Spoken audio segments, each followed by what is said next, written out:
প্ৰস্তুত হৈছোঁ আৰু প্ৰথমতেই 5 top stories of the days.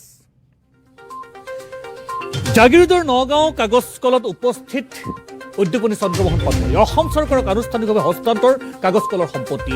লিকুইডিটৰক ৰাজ্য চৰকাৰে আদায় দিলে 375 কোটি টকা, অৰ্থাৎ লিকুইডিটৰৰ পৰা ৰাজ্য চৰকাৰে 375 কোটি টকাত ক্ৰয় কৰিলে নগাঁও আৰু কাছাৰ কাগজ কল। ইয়াৰ পিছতেই উদ্যোগপতি চন্দ্ৰমোহন পাটোৱাৰীৰ ঘোষণা, শীঘ্ৰেই সমাধান হ'ব কাগজ কলৰ কৰ্মচাৰীসকলৰ দীৰ্ঘদিনীয়া সমস্যা।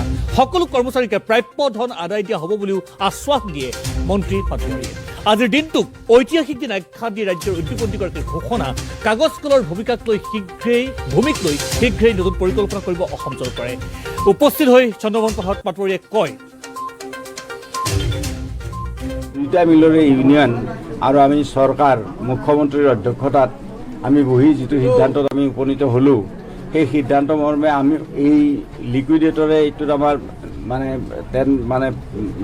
টেণ্ডাৰ প্ৰচেছ কৰি আছিল আৰু কৰি এটা সময়ত বিড কৰি আছিল আৰু বিড কৰা এটা সময়ত 375 কোটি টকা যেতিয়া বিড হ'ল, সেইটো অপেন বিড, যোনে যোনে কৰিব পাৰে, আমিও কৰিব পাৰোঁ, আন কোনোবা ব্যক্তিগত মানুহেও কৰিব পাৰে।